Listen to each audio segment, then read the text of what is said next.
Welcome to the Livin'Sky Podcast, a show about raising connected, resilient kids in a world that often forgets what they need most. I'm Lena Livin'Sky, a pediatric speech-language pathologist, holistic feeding specialist, and a mom, here to help you understand your child's body, behavior, and biology in a whole new way. Each episode brings you simple, practical tools to support healthy eating, development, and family connection without the overwhelm. Thanks for listening. I'm so glad you're here. Let's dive in.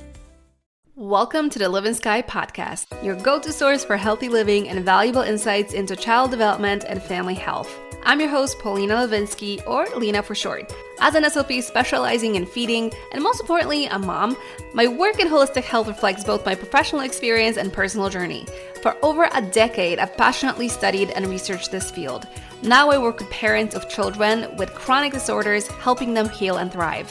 Join me for a mix of solo and guest episodes featuring experts in the health and wellness space. I can't wait to dive in, and also, I have a toddler, so I gotta get going. Let's get the show on the road. I'm thrilled to welcome Dani Hamilton, a functional nutritional therapy practitioner and a renowned blood sugar expert, to the show. Dani specializes in helping people heal their metabolism and energy through a personalized circadian and quantum-informed approach to blood sugar regulation and digestion. She speaks from deep personal experience after reversing PCOS, hypoglycemia, acne, and weight loss resistance by getting to the root of blood sugar imbalance in her own life. Over the years, she's helped hundreds reclaim their metabolic health, but it wasn't until she looked beyond food into light, sleep, water, and magnetism that she found what truly supports long-term wellness. Dani is also the host of the popular Light Up Your Metabolism podcast and the creator of the Blood Sugar Mastery Program. I'm so excited to have you on the show. Dani, welcome. Thanks for having me, Lena. Well, I'm thrilled. We have so many things to cover here. So before we get into the health-related questions, I kind of wanted to know more about your work. I know you started off your career as a speech pathologist. What made you change the field? My change in the field really began with my own health journey. And I was experiencing a lot of those health issues that you just read about. I had allergies, asthma, sinus infections, and I healed those things with food. And then I started to develop polycystic ovarian syndrome. I had a lot of blood sugar and metabolic issues, which I had no idea about because I thought I don't have diabetes, so I don't have to pay attention to that stuff. But the PCOS was the manifestation of the metabolic issues, meaning blood sugar dysregulation, insulin resistance, and also this other thing called leptin resistance. Leptin is a hormone that helps your body know how much stored energy you have. It's a master regulator of our appetite. So if your body doesn't think you have stored energy, it won't try to burn that energy between meals. So I would feel really lightheaded. I'd feel crashy. I'd have to eat all the time. I was always thinking about food. And I would notice that every time I took my blood sugar, it would be really low. Like I would go to the doctor and no one said anything to me. Healthy optimal range for blood sugar fasting is about 70 to 85. Your doctor will say anything under 100 is okay, which I don't agree with, but my blood sugar was coming out as 60. So it was very low. So I would feel really lightheaded. I was really I was just shaking. I felt like my head was a balloon and no doctor said anything to me about it. So this isn't something that we can wait for our doctors to tell us about. And so I was eating this really healthy diet and I was living in Miami, Florida at the time. And I moved back to New York City. And I was eating the same diet there. And that's when I started to get all of these symptoms of polycystic ovarian syndrome. And I was gaining weight and acne and missed my period for 6 months. And my periods were horrible. The PMS was out of control. And I knew the answer wasn't going back to eating processed food, but it was like this diet just healed all these other things in me. So what's happening? And so there was something that I learned sort of shortly after. I did move back to Miami and I learned that PCOS is the diabetes of the ovaries. And I was like, oh my gosh, I have to start paying attention to my blood sugar. So I did that. And then I went to nutritional therapy school because I was learning so much about food and I was the luckily Asha can't take away my C's because I don't have them anymore. But I was talking to a lot of the parents about the kids' diets because they would come in eating certain things, and especially my kids on the spectrum. I was asking, is there any foods that your kid just is obsessed with and would be really hard to take away? And I saw unbelievable changes in the kids whose parents I had a very good rapport with and were willing to do some of these things. I saw some kids privately and worked on the nutrition. And I just saw changes that I was like, this would have taken 4 years of speech therapy to change. So I'll give you an example. There was a kiddo who was about 2.5. He didn't have any spoken language yet. He had a diagnosis of autism and like no joint attention, no turn taking, like all those foundational skills he didn't have yet. And I was his first speech therapist. So he was coming to me, and in the room, there were 2 light switches. There was one on either side of the room. And so the whole 30-minute session, he was running back and forth, giggling, which by the way is a sign of candida in kids because the candida, the yeast, ferment and they make alcohol. That is a sign of candida in children, which is wild. So he was hysterical laughing, running back and forth in the room, turn on the light, off the light, turning on, turning off. And I brought out all my best things. I brought out the bubbles. I brought out my best toys. I was making noise. I swear he did not know I was in the room. And so I talked to his mom after that, and I was like, are there any foods that he's very into? And she said his powdered milk bottle. I said, okay, I wonder what would happen, wink, if the store ran out of powdered milk and he just couldn't have any anymore. And he came in the next week. He sat down on the floor with me, joint attention for 25 straight minutes, turn taking, eye contact. I mean, like I get so moved by that because I was like, I'm not helping these kids in the way that I could be. And it really affected me because I was in the profession to help. And I was not really allowed to talk about what I feel would have helped them really, really deeply. So I learned about nutrition because of my own stuff. And like I said, I was experiencing these things with kids. And so I was going to work in the field of nutrition with kids who have communication disorders. And because there's so many things that we can help these kids with nutritionally, but I don't have my own kids, and the picky eating, I'm not a feeding specialist, and it just felt hard to learn. And you can only learn so much. I was really learning about all the nutrition, and I felt like, who am I to tell parents how to navigate with their kids? So I kind of got in my head a little bit, and I was like, I know what people should do, but if the picky eating is going to get in the way. So I did end up working with adults. I started working with people with metabolic issues like myself, and helping people with blood sugar issues. And so that's kind of how I worked out of the field during COVID. We were doing online therapy, which was real rough. And, big, Especially shout out to for 3-year-olds. And oh, yes. Shout out to all the people doing virtual therapy and, in the trenches. Shout out to you guys. I know what it's like. And I was able to, by September of 2020, I was able to retire from speech and go full time with nutrition. But obviously it still holds a place very near to my heart. Yeah. I kind of relate so much because I see it all the time. This is why I no longer work in like a clinic setting, because I just feel like it's so limiting in what we can do as speech pathologists once you see the whole picture, because it is a whole child picture. And oftentimes there is a disconnect. And when a parent is not able to get the right information they need from, unfortunately, a pediatrician or the practitioners they work with, it breaks my heart. And it is very limiting when you only work in one area, such as therapy, because like you said, food makes a difference. Sometimes supplementation, going outside in the sun and grounding and being outside and limiting blue light. And there's so many different things that we can do to help these kids.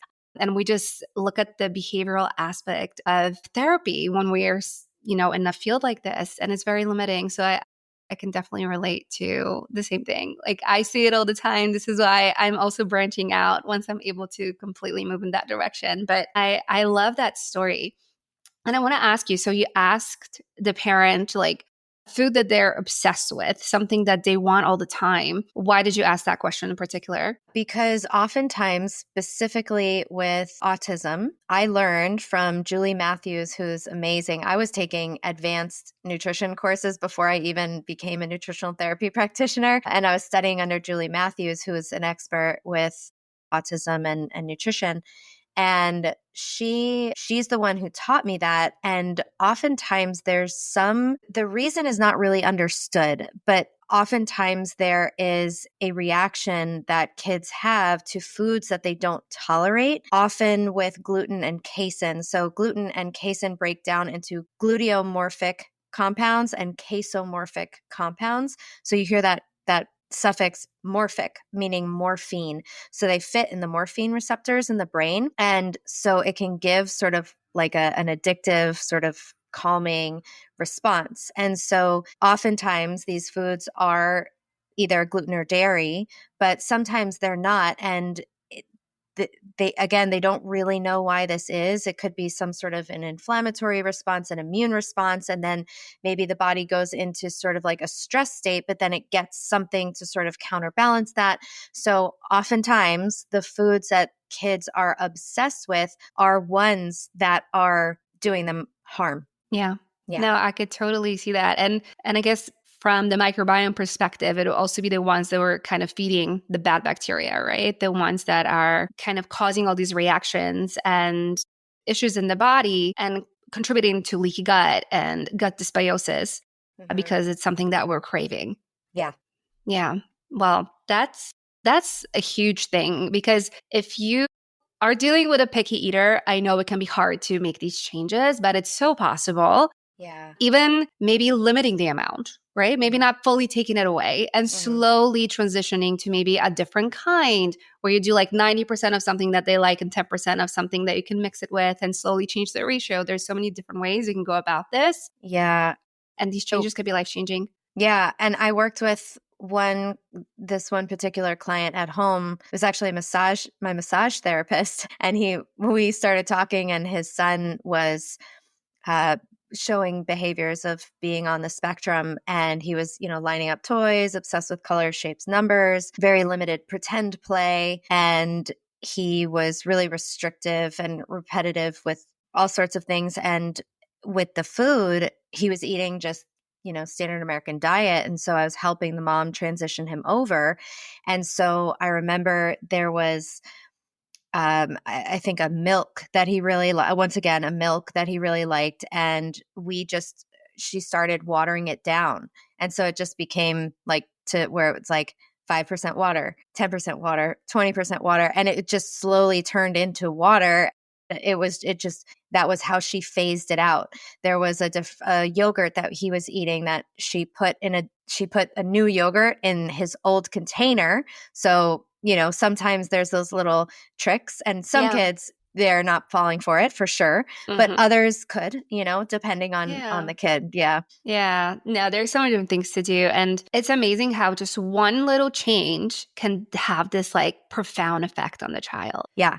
And that kid, to sort of wrap up that story, within several days, he started doing pretend play. He started riding a bike. My goodness. He had so much more eye contact, so much less repetition. He stopped stimming. I mean, in a couple of days. So it was so awesome to see. Like, it is making me want to work with these kids again because it's just so cool to see. My gosh, you should. Yeah, I know. I've so much, but I hope this reaches people and they can work with other practitioners and just start thinking about how can we wean out some of the processed foods and switch towards whole real foods. That's a really good start. And that's a big undertaking.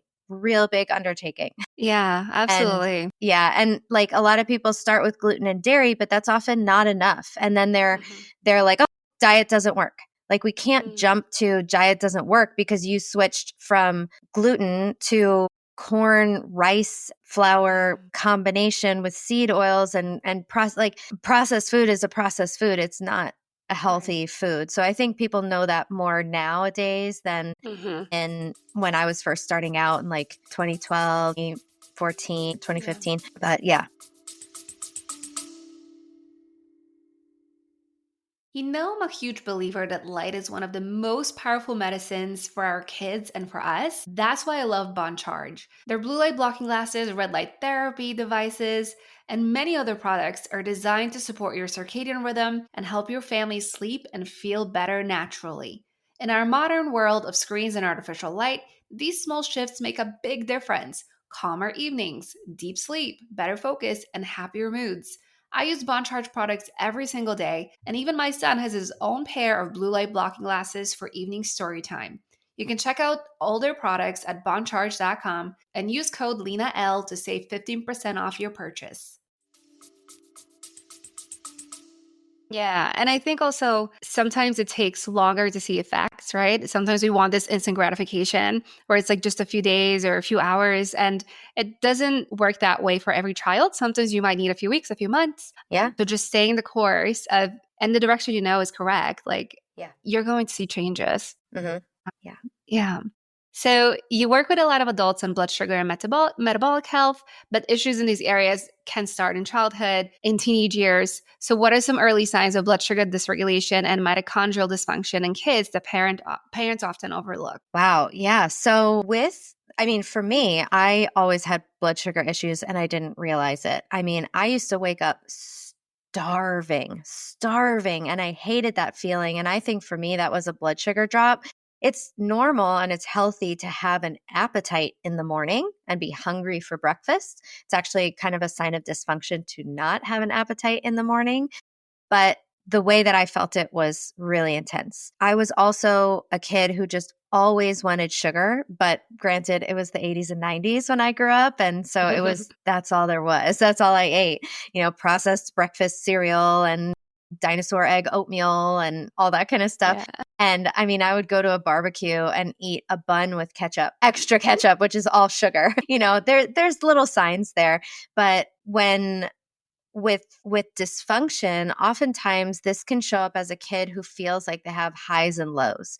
So the mood will be like they're on cloud nine, but then maybe they get hyper, distractible, brain fog, a lot of irritability, feeling cranky, behavioral issues, so difficulty sleeping. And so the symptoms are pretty nonspecific and they can look like behavioral issues. For kids, they often manifest as behavioral issues, or a kid who has low energy or is like bouncing off the walls and then like a total crash. So noticing that if their highs and lows tend to follow certain foods that they eat. And so people might be like, of course they do. Have you seen the kid? Like my kid goes to a birthday party. You think they're not going to be crashing off, bouncing off the walls. Well, that's because of the food and some of the dyes and the chemicals and the sugar that's taking them on this roller coaster. So I like to tell people that with our blood sugar, we like to think about Goldilocks. We don't want it too high. We don't want it too low. We want it sort of in that middle zone. Yeah. And also, if you have ever seen a continuous glucose monitor where it's measuring your glucose in real time, what we wouldn't want to see on there is like a mountain range where it goes really high and then it comes crashing down, up and down and up and down. That feels horrible. Whether you're an adult or you're a kid, that's bringing your energy and your mood all along. Like our energy and mood and nervous system regulation is very tied to that line of blood sugar.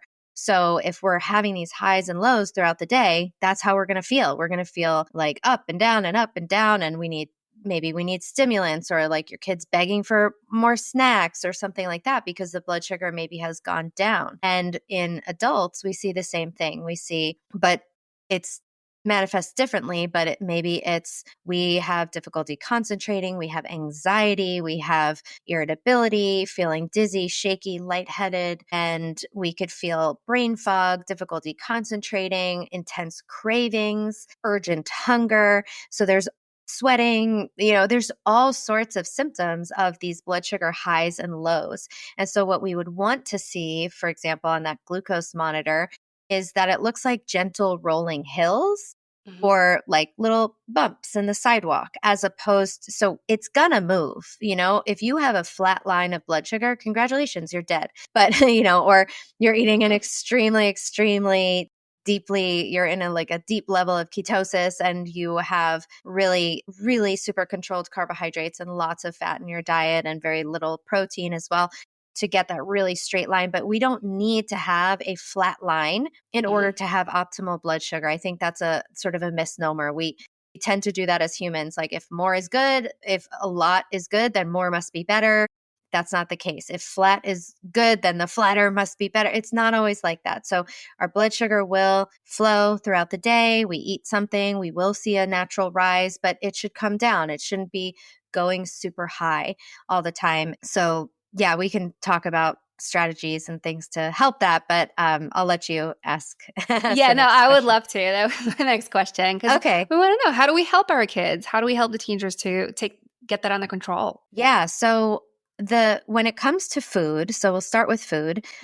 Well, first I just want to say something. So the things that elevate or change our blood sugar the most are carbohydrates, sugar, because that's directly putting more sugar into our bloodstream, right? When that digests, we're going to get that rise of blood sugar because that's what that is. It's sugar in our blood. And we don't want to have no sugar in our blood because we'd be dead, but we want to have a little bit at all times. And our body keeps that very tightly controlled. So carbohydrates are the number one thing that raise our blood sugar. And that's not pathological. That's just physiology. And the more processed a food is, the higher it will spike your blood sugar. So think of an apple versus apple juice. Even that processing, taking away the fiber of the apple, is going to make it spike your blood sugar more. Same thing with rice versus a rice cake. The processing is going to make it spike your blood sugar more. Potato versus a potato chip. So ideally, when we're eating carbohydrates, we want them to be in their whole natural form. We also want them to be seasonal, but that's a whole other layer. That's an added challenge, which we won't get into at the moment. So then we have protein. Protein also raises our blood sugar. Protein breaks down into amino acids, and certain amino acids will cause an elevation of blood sugar and an elevation of insulin. This isn't a horrible thing. We need some of this. That's also how we put on muscle. So protein has a small effect on blood sugar, but it also has a very stabilizing effect on blood sugar. So it really helps us to go much longer between meals. Protein is the most satiating macronutrient, and our body is going to look for a certain amount of protein before it gets the signal, I'm full. So protein is really key when it comes to blood sugar, because we will, and trust me, I have tried this many times. I'm like, I eat a lot of protein. I don't need as much protein in this meal. I'm going to be fine. I'll just eat a little bit more of this, a little bit more of that. Well, wouldn't you know, a couple hours later, I'm thinking about snacks. So protein is something that we really want to prioritize to keep our blood sugar stable. It has a very small effect on blood sugar, and it has a real stabilizing effect on our blood sugar. So eating protein even first on our plate is going to help to make us feel satiated, take away our hunger, and protect our blood sugar from going super high.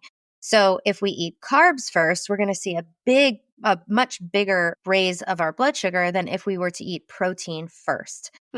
Then fat has no impact on our blood sugar. Fat is also very satiating. Fat and carbs are our two energy sources. Protein's the building block, but fats and carbs are energy sources. So when we think about the fat and carbs, we can think about it as if we're making a fire, the carbs would be like the kindling, the sticks that burn hot and fast. But the fat is like a log on the fire that burns low and slow, again, helping us to have this long-lasting energy. And so adding healthy fats to our meals can also be more stabilizing for blood sugar and supportive for helping kids and adults both go longer between meals. I see a lot of people with hypoglycemia. They cannot make it from one meal to the next. The number one tip that I give them is eat more protein and more fat at your meals, to help you put in the raw materials that'll burn slower and take you a longer time to digest and utilize and give you longer lasting energy. And so the same thing, we can use that with kids too, is that having them eat protein first is just a really good strategy to keeping their blood sugar more stable. So I have a friend who is a mom, and I was at her wedding and her kid asked, like, Mom, can I have some of these cookies? She goes, sure, have some protein first. He goes, and he's looking, he's like, I can have the turkey, I can have cheese, I can have this chicken, I can have this meatball. And like, I was like, that was amazing watching this 8-year-old know what protein was. And it's like, yeah, we don't have to take away, for some kids, it's like we don't have to take away every single joy of childhood, but having protein first is such a win because it's going to regulate their appetite. They're not going to eat as much of the other junk food, and they're going to have a stabilizing effect to their blood sugar. So that is the number one tip that I will give everyone. That's a huge one. For adults and for children. Eat the protein. Yeah. Like protein Oreos, like that's not a protein. Like, let's talk about what a protein is and isn't. I personally am a big fan of animal protein because when it breaks down, it's the most bioavailable to our body. So plant proteins are incomplete proteins. They're often, especially if they're protein powders, they pull heavy metals from the soil. They sort of concentrate heavy metals from the soil. They can often be difficult to digest, and they're not as bioavailable to the body, meaning they just can't use them as well. We need combinations of them. So animal proteins in their whole form is going to be the single best source of protein. Hard-boiled egg, like a beef stick. I love the Paleo Valley ones. Those are more portable. Things like make a bunch of meatballs, or like even making some like clean sources of bacon. I don't recommend that all the time to have these processed meats, but it's definitely more stabilizing and more satiating, something that's portable, or like a good quality chicken sausage or something like that could be some more good things sort of on the go. And then things that fall, a lot of people think that nuts are protein. Nuts have a little bit of protein, but nuts are primarily a fat source. They're pretty well balanced between it's mostly fat and then some protein and some carbs depending on the nut. And so those would be things that would count more as a fat source.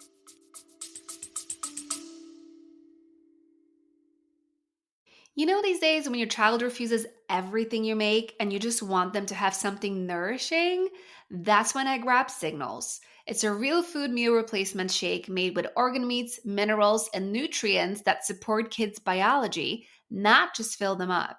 It's rich in iron, zinc, and B vitamins, the building blocks for growth, focus, and strong immune systems. And it's great for the gut. And the best part? Nick calls it his ice cream shake. That's how delicious it is. And as a mom, it feels amazing to know he's getting what his body truly needs without the fight. You can learn more at feedyoursignals.com, and don't forget to use Lena10 at checkout for 10% off your purchase. And, oftentimes protein in nature comes with fat. So hard-boiled egg has a yolk, lots of fat in that yolk. And so these things come packaged together in nature oftentimes. And so those are the 3 macronutrients: proteins, fats, and carbs. We talked about having like whole food proteins as the first thing we eat, having healthy fats. A lot of people are like, what's a healthy fat besides an avocado? And so I like to think about getting fattier cuts of meat. So doing a chicken thigh with the skin on, or doing a ribeye over a sirloin. And you don't have to do this all the time. You don't have to have tons of fat, but that's sometimes just an easy way of getting it without having to think too much about it. Yeah. Or like a salmon instead of a mahi-mahi, because you're getting a little bit more of fat from the actual animal itself. Then there's the fruit fats. There's olives, avocados, and coconuts, and all of their products, with the exception of coconut water. Coconut water is a carbohydrate source. It's also very high in something called deuterium, which we won't get fully into, but it's basically a heavy form of hydrogen that damages your mitochondria, which is the seat of your metabolism. So unless you are living in a location where coconuts are growing on the trees right outside your windows, coconut water is not a really good choice. Maybe in place of like a Gatorade if your kid is running around and sweating, and maybe that would be an exception for that. But typically, I would say, in the winter, don't be drinking coconut water. It's a big seasonal mismatch. But all of those things and their fats are a good choice. I would say avocado oil, it's definitely a better choice than seed oils in terms of healthy fats, but it's also quite highly processed. So I've been leaning away from the avocado oil, sticking with more traditional fats, butter, ghee, beef tallow, coconut oil. And then even olive oil, you have to make sure you're getting a really good brand, and that this is tricky to find. So some tips for getting olive oil would be don't get it at Costco. And if it's like really cheap for a high amount, chances are it's being cut with seed oils. And I think maybe your audience already knows that the seed oils are very highly processed, also very high in deuterium, and they're very easily oxidized because of the processing of them and the polyunsaturated nature of these oils. And so the ones that you want to stay away from are the 3 C's, the 3 S's, and then the 3 compound words. So here we go. Soybean, safflower, sunflower, corn, canola, cottonseed, and then grapeseed, rapeseed, and rice bran. Rapeseed is canola oil, so sometimes you'll see that on a label. Those are the ones we want to really avoid. Peanut oil is not good either. And so sticking with those traditional fats are going to be much better for our cell membranes. And I also like getting the omega-3s instead of from supplements. I like getting those from foods. So another really good source of healthy fats that, especially if your kiddos are super little, that you could get them to start eating is the stuff like salmon roe, which are the salmon eggs, which have a really high amount of this DHA, EPA for babies' brains and development. We definitely want to get in some good quality seafood as well. And I know that could be a challenge, but this is where I can't give you tips about picky eating. Everything is possible. Exactly. So those are the macronutrients, but there's one other thing that falls in the carbohydrate category that I want to mention, which is fiber. And fiber is, I think fiber was like at its prime in the 90s, like everyone was talking about fiber, and then it sort of fell out of fashion and all the carnivores are like, you don't need fiber. And I healed myself without eating fiber. And I think that a really damaged gut that can't tolerate any fibers can have the opportunity to heal without that, doing this carnivore diet. However, I do believe that for the very vast majority of people, we benefit from having fiber and specific types of fiber, and that a healthy gut should be able to tolerate fiber, and that it really helps the gut bacterial balance. It really supports detoxification. And this is really important for especially our kiddos on the spectrum who tend to have a very high toxic burden. Oftentimes, part of the reason that they develop this issue is because of poor detoxification abilities. And so it's not the only thing, but that's often a big contributing factor. And things like having a good bile flow to be able to digest these healthy fats, as well as fiber. The bile binds onto fat-soluble toxins, taking them out of the body, and the fiber also binds to this bile and takes it out of the body. And then what happens, the liver, there's like a negative feedback loop. So typically the bile can get recycled and then it just gets used again. But if the bile is getting recycled, oftentimes it's like super saturated with cholesterol, maybe some toxins.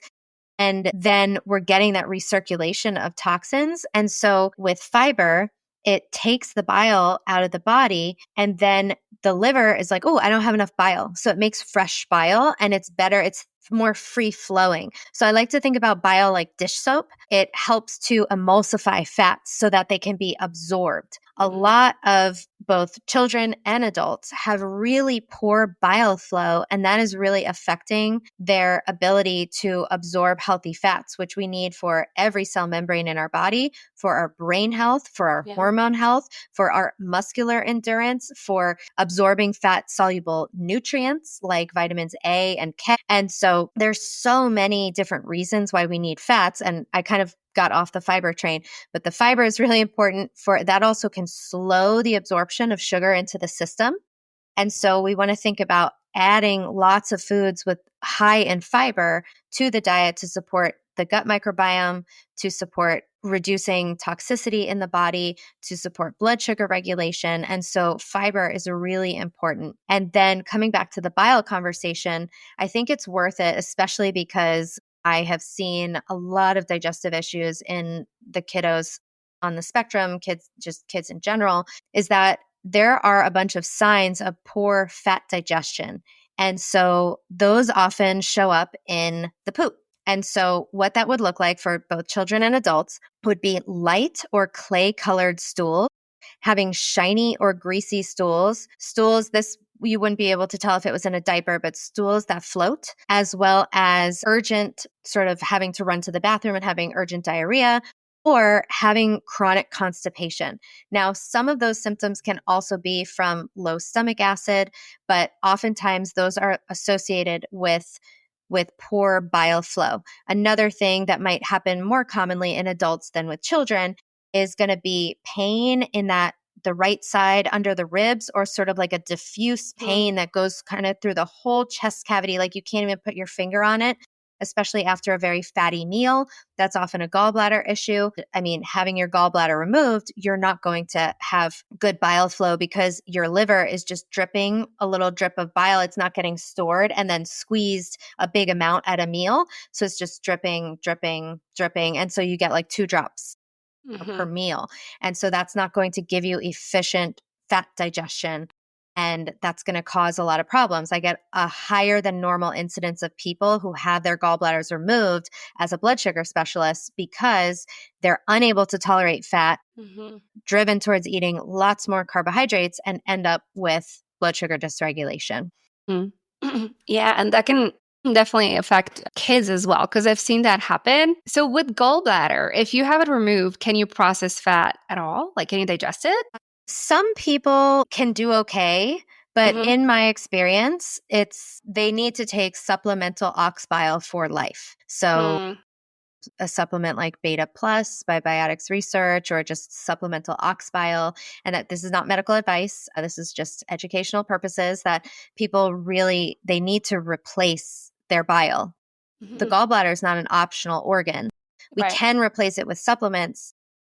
There's often upstream of the gallbladder there's often a liver issue above that, because that's where the bile is being made.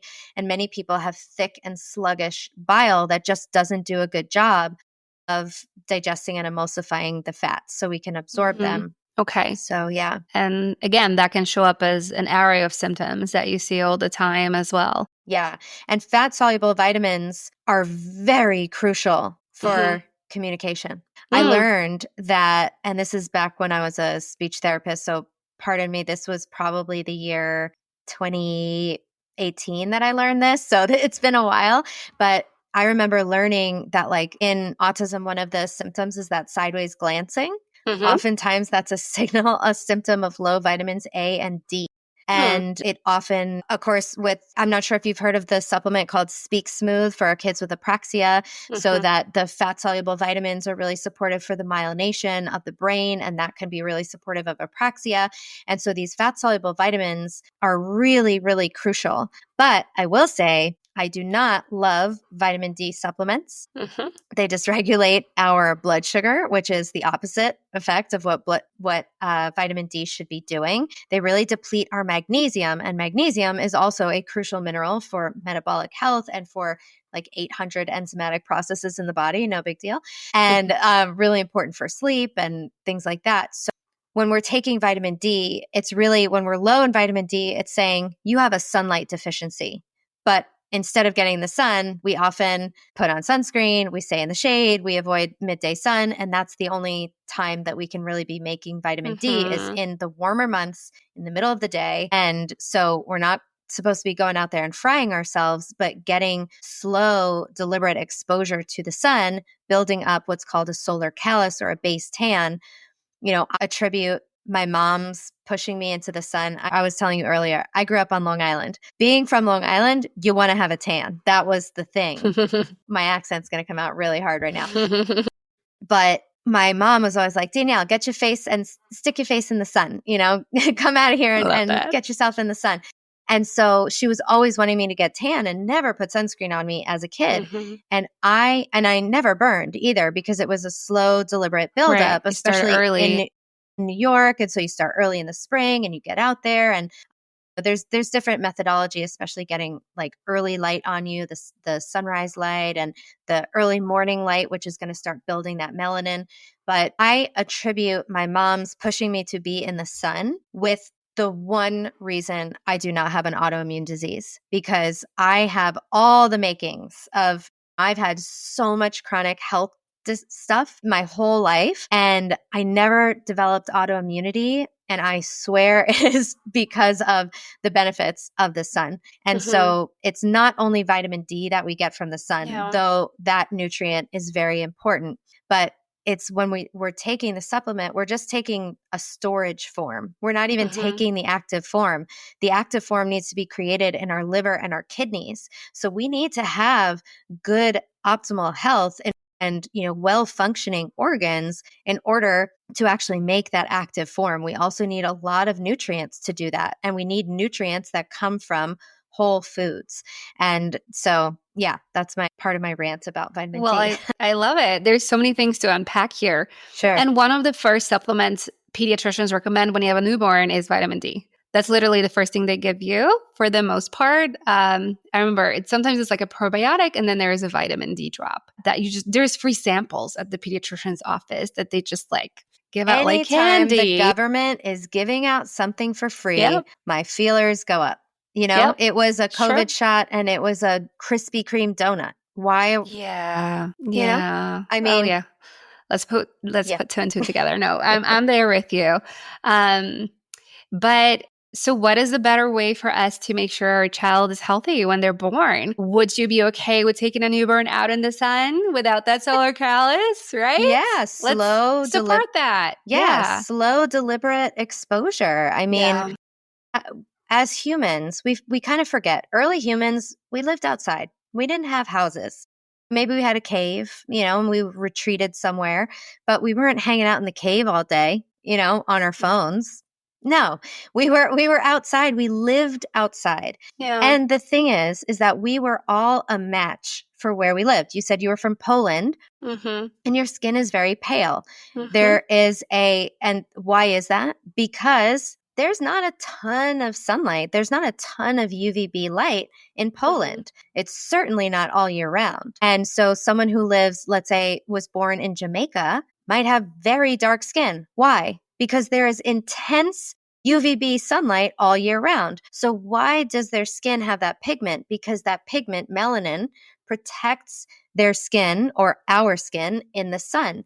And so you can build every person, I would say with the exception of someone who has a diagnosis of being an albino, can make, and I'm sorry if I said that wrong. I'm not sure of the way to say that, or has albinism or whatever it is, but everyone can build up pigment in their skin. And that pigmentation protects you from the sun. So you can be out in UVB light, which happens, like I said, in the middle of the day. That's that strong sunlight. That's the one they tell you to avoid. That is the only light that makes vitamin D. You cannot make vitamin D in many places in the winter. You cannot make vitamin D at sunrise. You cannot make vitamin D at sunset. You can only make it during UVB light. Yeah. And that is happening only at peak hours of the day. Yeah. What most people is slathered in like sunscreen too, right? Exactly. And what does sunscreen do? Even a sunscreen of SPF 15 blocks 93% of UVB light. And let's call this out because you brought it up. What are most sunscreens made out of? They are made out of ingredients that are chemicals that are known carcinogens, especially after they break down in ultraviolet radiation. And many of the ingredients are derived from petroleum. So we have petroleum derivatives, known carcinogens. We rub them on our skin and fry them, bake them in UV light. We ignore all the signals of our body and we say, oh my gosh, I have cancer. I have skin cancer. Yeah. It was the sun's fault. Right. It's not the sun's fault. It's our misuse of the sun. We're also having those, I'm getting fired up, so bear with it. No, I love this. Like having those toxic seed oils are also going to cause oxidation in our skin, leaving us more prone to sunburn. Sunglasses also make us more prone to burning in the sun because when the sun, the strong rays are reaching our eyes, our body's like, oh, I got to build some melanin to protect my skin because I know strong light is coming in. When we cut off that signal, our body doesn't know that we're under strong light. It doesn't make all the protection. And so we get a higher risk of getting burned, which we don't want to do. Another thing, so we talked about sunscreen, we talked about sunglasses, but also with the sunscreen, even a mineral-based sunscreen, it's still blocking a considerable amount of UVB. So that's why we want to build up that solar callus, that base tan, so that we don't have to immediately put sunscreen on. Sunscreen, I want you to think of as a last resort. I want you to learn your skin. I have a whole program that teaches people how to get healthy light and, to tan. This is information that you can use for your whole family, for the whole rest of your life to get these important benefits of the sun, including all the benefits of UVB light, which I want to mention. UVB light and the vitamin D we get from it helps to stabilize blood sugar, helps to improve our metabolic health, helps to sensitize us to insulin and leptin, helps us to burn fat more, which is like, okay. Yeah.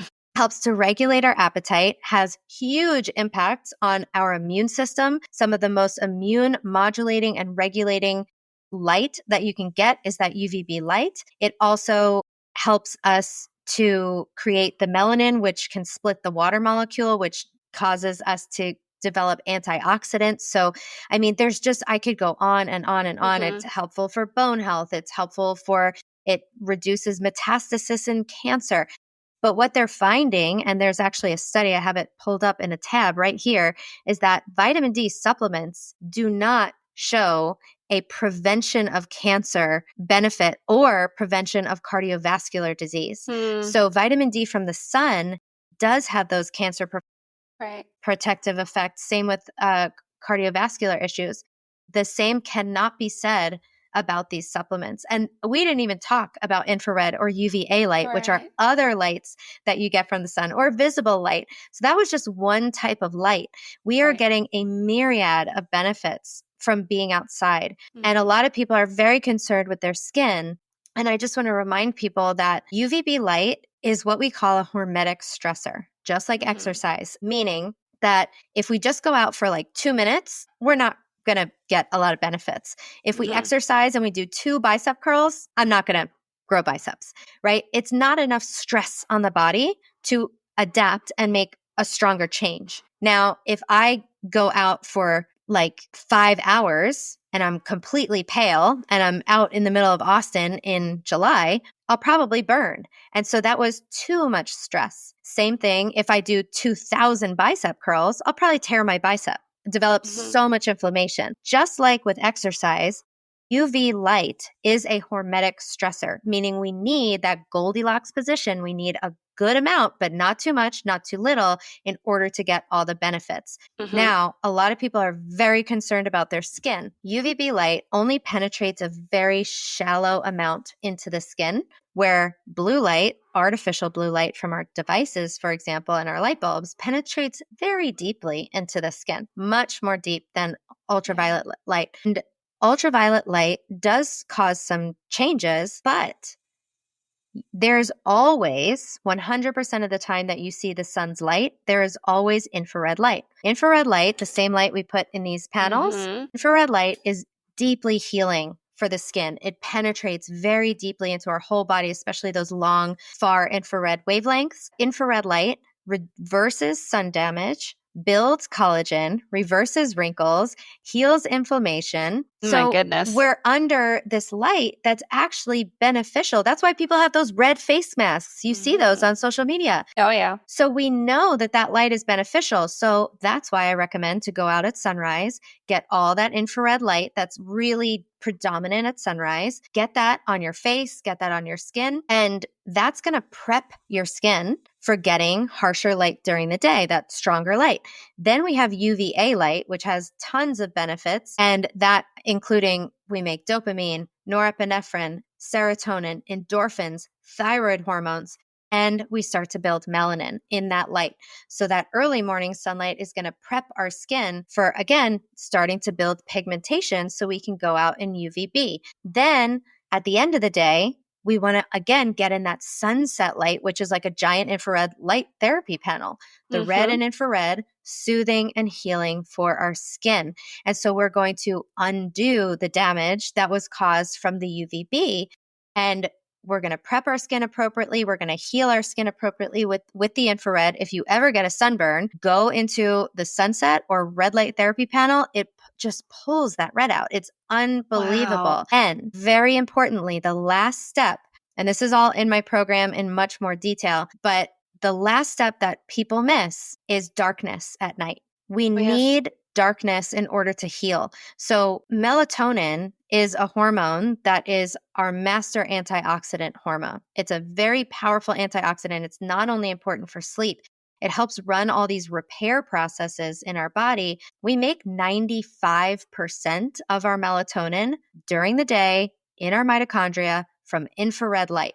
That same light that's in these panels. Yeah. The same light that's present all day long when we're outside. So as we're outside, that infrared is not only healing us on the surface, it's also going into our mitochondria and making the mitochondria make a powerful antioxidant hormone to take care of any damage caused by the UV light. So we have built-in mechanisms to be able to tolerate this needed and necessary life-giving light that is so demonized and so misunderstood. We cannot simply take a supplement. So when we're at night after the sun sets, and the sun sets really late in the summer, but we really need darkness. We need the absence of blue light, and we need to be sleeping in pitch black darkness through the night so that all the melatonin can be released and can heal and repair. So even if when you're out in the sun, you get maybe a little bit red, that's a natural reaction of the skin. That's okay. And then in the evening, we go in the sun the sun is setting, maybe we eat our meals outside, which is really good for our blood sugar. And then night comes and we use maybe incandescent light bulbs, which have a lot of infrared. We use dim lighting, so we're not telling our body it's daytime, and we're avoiding blue. So maybe we take our screens and we go 1, 2, 3, and we turn our screens red at night. So there's no blue light coming out of them. iPads, devices, TVs, like blocking blue light, using orange lens glasses. Kids can use them too. Trust me, when they see— My son has a pair for sure. When they see you wearing orange glasses at night, they're going to be like, where are my glasses? Yeah. So that light is going to block the blue light from getting in our eyes. But remember, our skin is affected as well. Yes. So this is just something to keep in mind, that we really want to avoid these blue lights, which are disrupting our metabolic health, because blue light at night tells the body to raise blood sugar, cortisol, and insulin. Last thing we want to happen. It's telling our body it's daytime. The cortisol rise is going to block the melatonin from being released. So we don't want to be late night eating. We don't want to be snacking in front of the TV. That's the worst combo you can have for your metabolic health and for the repair of your skin. So yes, I'm a metabolic health person, but I find myself in these skin conversations because I'm telling people to get in the sun and they're like, but what about my skin? The sun is anti-cancer. Yeah. Blue light. That's a big misconception though. Cancer, that sun causes cancer. I hear it all the time. Yeah. Well, I mean, in the recent years, sunscreen use has skyrocketed and skin cancer rates have also skyrocketed. Sun exposure rates have decreased.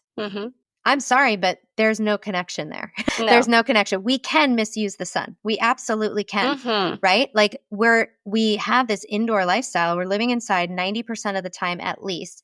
And then we go to the Bahamas on vacation and we're super pale and we put on sunscreen and then it wears off and we fry ourselves. That's not how to use the sun, right? Right. And so I believe that the blue light, which causes wrinkles, it degrades collagen, it causes spots to happen, like age spots, that's not caused by the sun. It's caused by blue light and artificial blue light from our devices. Blue light from the sun is necessary and it's always paired with infrared. All those Mm-hmm. always come together. So the infrared balances out all those harsher wavelengths that we experience so that when we experience them with the sun, we get all these benefits. Almost every single study that was done saying that UV light causes skin cancer, so the sun causes skin cancer, was done with what's called narrowband UV light, meaning they just shone UV light, UVB light, and typically on rats that are nocturnal. So that's going to throw off their whole circadian rhythm and all their balance and their immune system.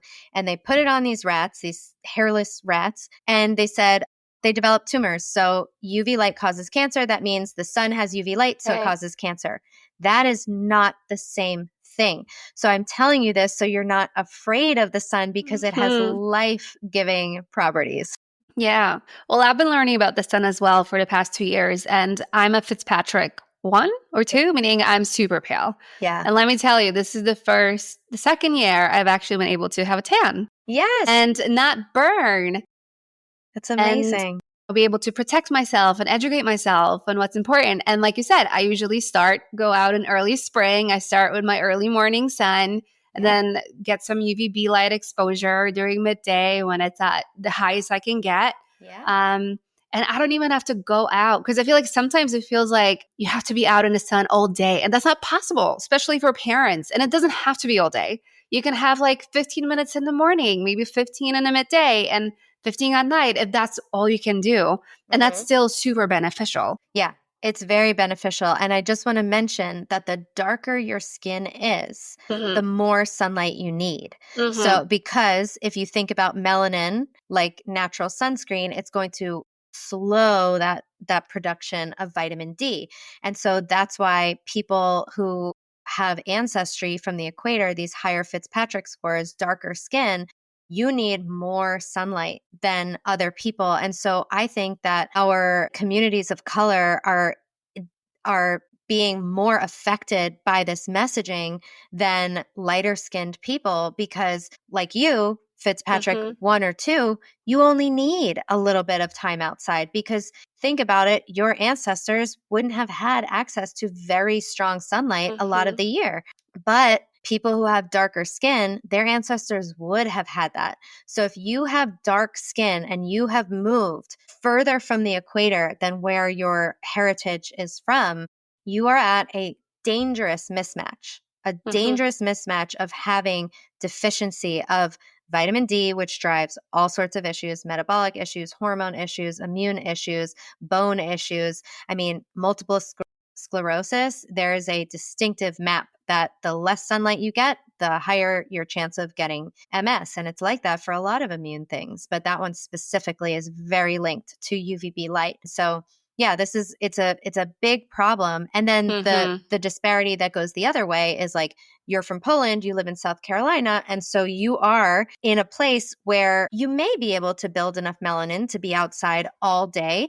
But for you, peak hours of the day, you may only be able to tolerate, let's say 9:30 to 11:30, and then again in the afternoon, maybe like 3:30 to 5:30, like maybe not those peak hours, especially at first, because your skin just maybe isn't able to tolerate that intensive sunlight. But a lot of people have been building these solar calluses, and I've seen people who are Fitzpatrick 2 living in Mexico. They build a solar callus, they don't need sunscreen anymore. Yeah. So I want you to think like, if you are saying like, I have never tanned in my life, trust me, you can tan. Absolutely. Again, unless you have an issue with melanin, like you are an albino, then other than that, you can tan a lot more than you think. And remember that in the shade, we're mostly getting infrared light because infrared bounces off trees. So you're getting a lot of healing even in the shade. So you can seek shade. You can sit under an umbrella. You can cover up with clothes. It doesn't always have to be like rubbing on sunscreen. So just keep that in mind. Oh, 100%. And it's the same for kids, right? Because I feel like the younger they start, the more solar callus they can build. Yeah. Because my son, he's a Fitzpatrick 1. I mean, he is a little tiny white boy. But even for him, like I'm noticing, even though his tan looks a little bit red right now, he's only 3, but the he hasn't burnt yet this summer. And we've been out in the sun, That's as much as we can amazing. be. And he hasn't burned. So I'm pretty happy about that. You That's kind of just build it up over time. Yeah, that's amazing. And, Yeah. the sun, especially UVB light, has a really cool effect on our gut microbiome. When UVB light hits our skin, especially over our stomach, it actually changes the gut microbiome to be better able to tolerate and digest simple sugars, which is important because that's when those things are growing, like fruit season. Fruits grow in the summer. And so we're better able to digest and metabolize those in the summer. And that's why ideally, ultimately, a long-term goal. So if you're like, I'm not up to long-term goals, just tune me out.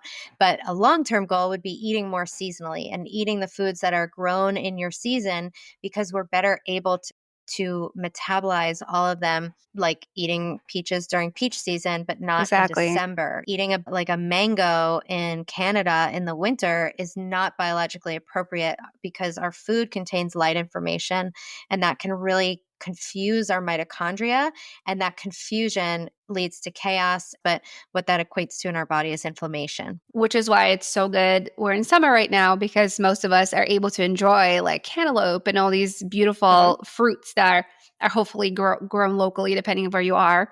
Yeah. But that's exactly what I do. I only eat those fruits in a season that they're grown in, and it makes a big difference. It really does. And they also taste so much better. I think we all my have the gosh. experience, especially if you live in the US, how bad the produce is. It's just so bad. And it's all shipped in from Mexico, or it gets all shipped from all over the world. And it's like the local seasonal stuff, if you can get that, is definitely ideal. Yeah, absolutely. And I know we've covered a lot of ground. But I do want to talk about postpartum depression, because a lot of moms listen to this show. So for a mom who's struggling with postpartum depression and maybe weight loss resistance and blood sugar dysregulation, and I know you've answered some of these questions already, what are some maybe like initial steps they should take so it doesn't feel so overwhelming? They have a new baby. It doesn't feel so overwhelming to start doing something, shifting their health in the right direction. What are some first things they could do? Yeah. So I will say I am not an expert on postpartum depression. This is the first time I've literally been asked a question about it. But what I know is that all human beings, and especially people going through dysregulation with like hormones and with neurotransmitters and all those things, is that when we put our body in the right environment, it knows how to heal itself, because our body takes cues from the external environment as a signal of like, okay, run this process. Okay, it's this time, run this process. So our body knows what to do. It's our environment that's giving us mixed signals. And so the primary time giver to the body is light. And we need to know what time it is so we know what to do. Same thing. Have you ever like taken a really long nap and you wake up and you're like all disoriented? You're like, oh my God, what time is it? What's happening? You're a little panicked. You're low-key panicked. And the first thing you try to do is figure out what time it is and where you are. Why?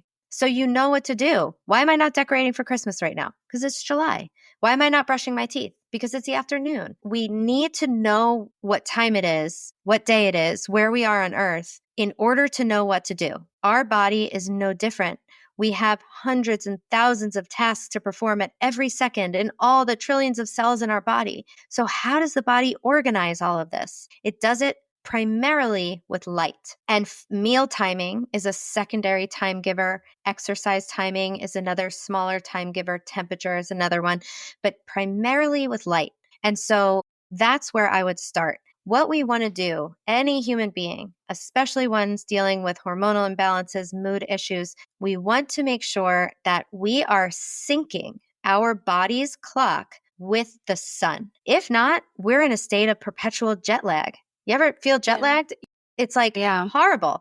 People are living in that state all the time and they don't even realize it. So how do we sync our body's clock with the sun? The most important thing is to be outside at sunrise. And so I understand that if your baby's not sleeping, this isn't super easy, but this will start to regulate you and the baby. Yeah. However, you don't have to do these kind of things overnight. Maybe you start with waking up a little bit earlier, and maybe this is a long-term goal that'll take you a month or two to get to sunrise. But start with going outside as the very first thing you do when you wake up and getting sunrise light or early morning light into your eyes. Again, sunrise is really where you're going to sync that clock. That is our goal, but we could work up to that. And when we are outside at sunrise, our mitochondria start spinning in the right direction. Our body is told it's time to start the day. We get that rise of blue light, gentle rise of blue light instead of a burst of blue light from our screens. And that gentle rise of the blue in the morning tells our cortisol to start turning on and tells our melatonin to start turning off so we're not sleepy. We're getting tons of infrared light, which is building our melatonin, which will help us sleep, which will help us repair. We are also getting, that's where that infrared light is making pregnenolone, which is a master hormone, which turns into all our other sex hormones. And there's often hormonal imbalances after pregnancy. It's also, like I said, that UVA light, which is like about maybe depending 45 to 90 minutes after sunrise, getting outside for that UVA rise and that UVA window of time, that is going to help with all those neurotransmitters, dopamine, serotonin, norepinephrine, and endorphins. So you are going to get so much mood supportive chemicals happening in your brain simply from the light that is shining on your skin and in your eyes. So please, no sunglasses during this time either. And if you have glasses or contacts, try to use glasses and put them on the tip of your nose. We don't want to be blocking our eyes. Windows block a lot of light, glass blocks light. So we really want to make sure we're getting as much time outside. Like if you're a new mom and you can spend time outside, even opening a window if it's winter, like open the window and sit with a heater, but open the window and get that light in your eyes, on your skin. Look at the sky if it's impeded. You don't have to see the sun crossing the horizon. Just look at the sky and light bends. So it's going to be shining on you. Like the sun is shining on me right now, not directly, but the light bends. That's why it's light in the room. I don't have any lights on. I do have this little guy, but that time, as much time as you could spend outside, is going to be healing and regulating for your system. Yeah. We haven't even talked about grounding yet. Grounding, is amazing, anti-inflammatory, but also we're pulling in electrons through our skin. You could ground with any part of your skin. Doesn't have to be your feet. You can touch any natural surface or conductive surface like metal or the leaf of a tree. I could be grounded right now. I could reach my hand. I'm on the second story. I could pinch a leaf growing on this tree right outside my window. I could be grounded. And that is when all the electrons are flowing into my body. And those electrons are used to make energy. They're used to fuel our body. Just as food breaks down to electrons, we can get electrons from grounding, from ultraviolet light, and also from movement. So a really nutrient-dense, protein-rich breakfast shortly after sunrise. Again, if you could eat it outside, and then maybe you go for a walk during UVA light. So you can get outside, you can walk after your meal, which will help stabilize your blood sugar. This is great for kids and adults. Movement after meals helps to stabilize our blood sugar. That is like just that morning routine will drastically change your life. It will drastically help. And when are people supposed to take mood medicines? When are they supposed to take thyroid medicines? Always in the morning. And we get UVA light that creates this pharmacy of beautiful, neurotransmitters and hormones in our body. So that is the most regulating thing you could do. And then of course, blocking blue light at night is really supportive as well. So we also want to think about really eliminating non-native EMFs from our environment as well, turning off the Wi-Fi router, getting EMF-free baby monitors and things like that. If those exist, that would be really, really helpful because that is a invisible form of light that is also really dysregulating and blocking us from repairing and healing at night. So we want to do the best we can, control what we can. And if we can't control something, we have to control it with our mind, because at the end of the day, you're not going to be able to do everything. You're going to miss a sunrise. You're going to miss a UVA. You're going to have a light bulb on. And I want your mantra to be, that's okay. My body is strong and resilient. I can heal. To stress about what we can't control is worse for our health than anything our cortisol, else. Right? Yeah. Yeah. So yeah. And I think that's the best advice because we need to be resting and taking care of our bodies and to get into a routine. And what's a better way of getting into a routine if we can? If we don't have a toddler running around, is just to go out with the sun and follow the sun's routine. Yeah, It's exactly. so Follow the healing. sun's schedule. Yeah. Once you start going out there consistently, your spouse will go out, your kids will go out. Like everyone will Yeah. just know that that's what they do, and it will improve the health of the whole family. And Yeah. it's a beautiful time. I mean, talk about regulating for our nervous system and all the stress. And I understand that sometimes schedules are going to get in the way. And maybe it's just we crack the window open. Maybe we just all wake up as a family and look out the window and, Yeah. open the window, look out Especially the in the window. And winter. yeah, we do the best we can. But getting cold is amazing for your metabolic health. So don't Yes. be afraid to get cold. I mean, going outside in your pajamas and, when you can. I mean, we're not talking about like, the Midwest or like Northern Right. Canada. Like, don't get frostbite. Be smart.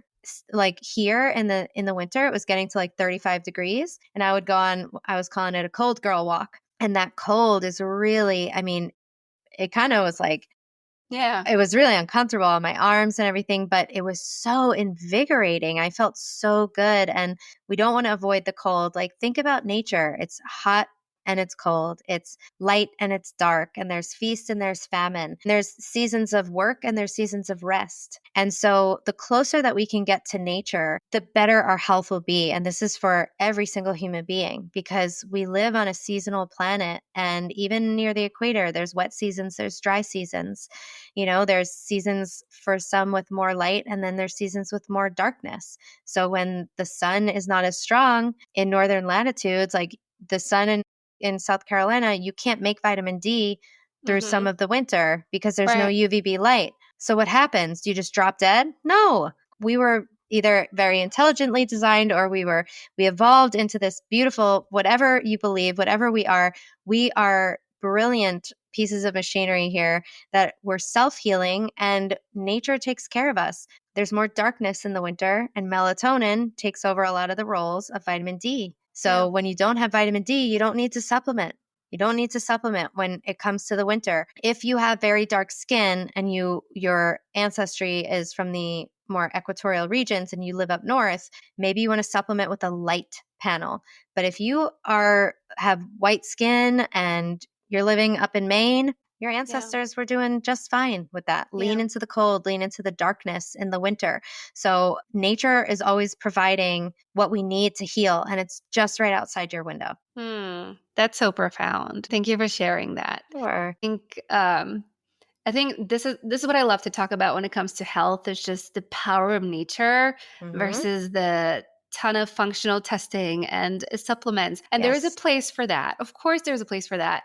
But I think we're so obsessed with knowing every little thing about our bodies, we forget about the big picture. Yes. There's so many things you can do. Yes. And I think, thank you for Such a saying joy. that. Like, I so agree. And I think that there's like functional medicine helped me heal. And it's like our heart's in the right place, but sometimes we just know too much information and I think we're meddling where we ought not to be meddling. So like when the mitochondria, they're not only these energy factories in our cells, they're also these sentient sensors. They are sensing our internal environment and external environment, scanning for danger, scanning for threats. And so when we have chronic stress or a lifetime of repressed emotions, our mitochondria sense that because these emotions are living in our body. They're stored in our tissues and in our fascia. And our body's like, oh my gosh, something's wrong. And so the mitochondria will get stuck in what's called a cell danger response. And in a cell danger response, what happens? We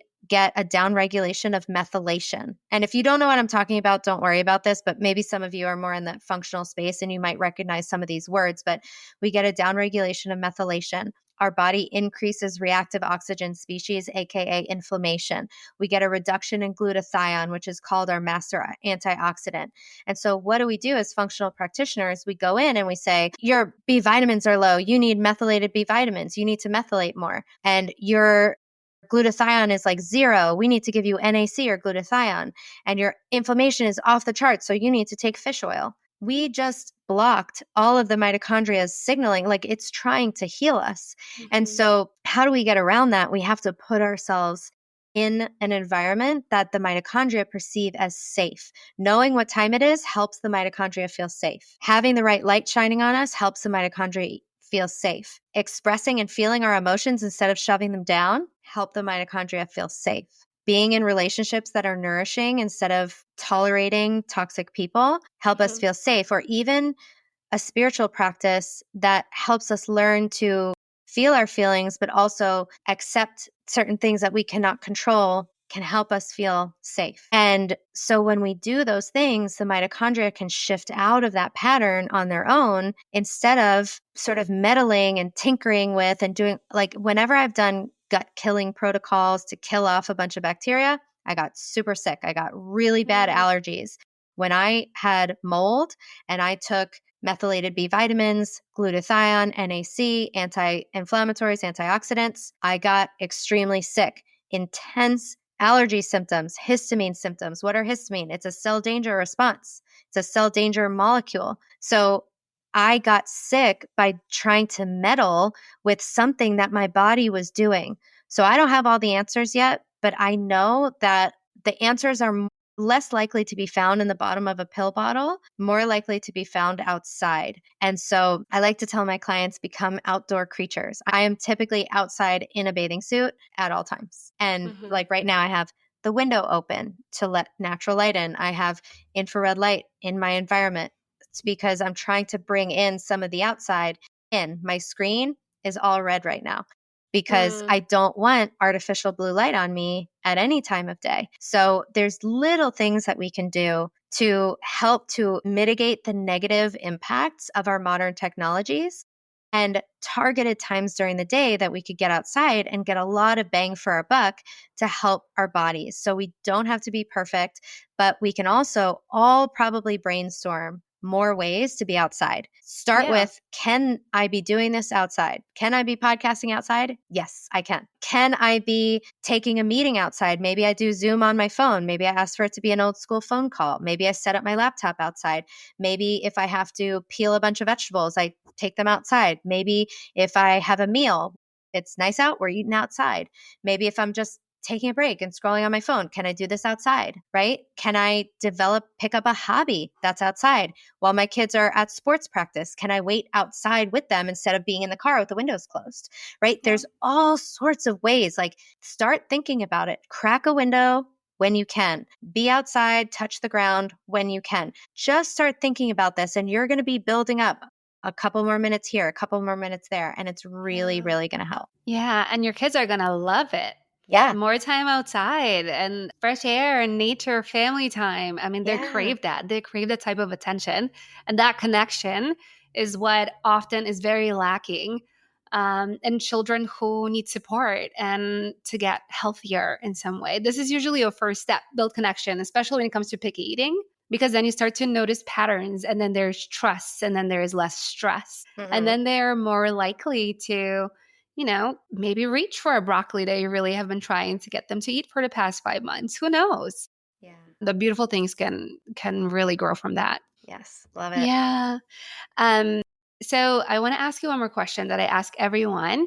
Sure. If you could share just one piece of advice with parents who want to raise healthier, more resilient kids in today's world, what would it be? Be outside. Yeah. That's it. Mic drop. That's it. Get outside. Yeah, as much as you can. All right. Well, thank you so much for coming on.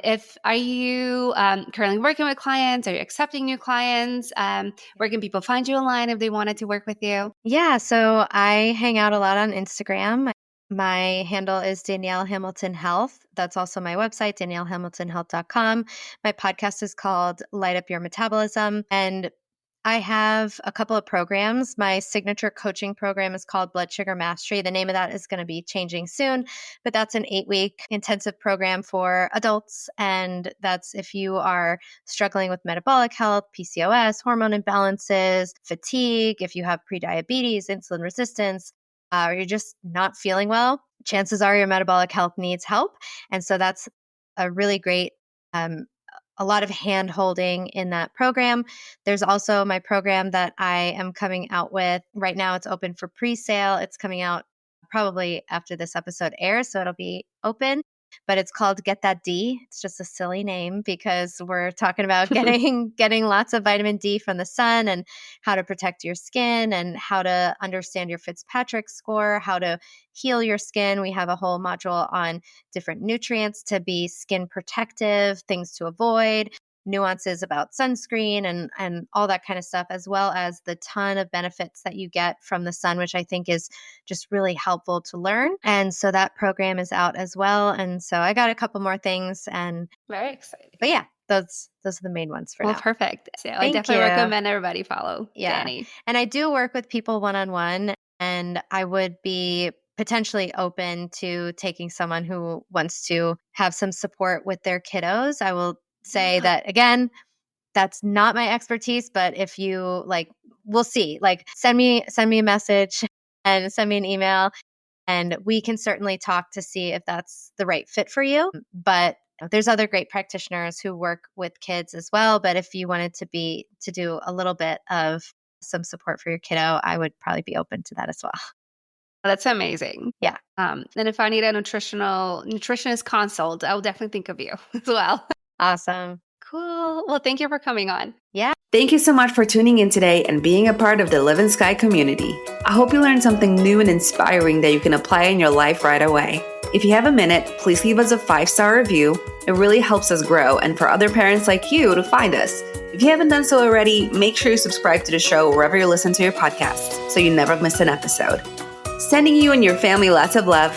I'll catch you in the next episode.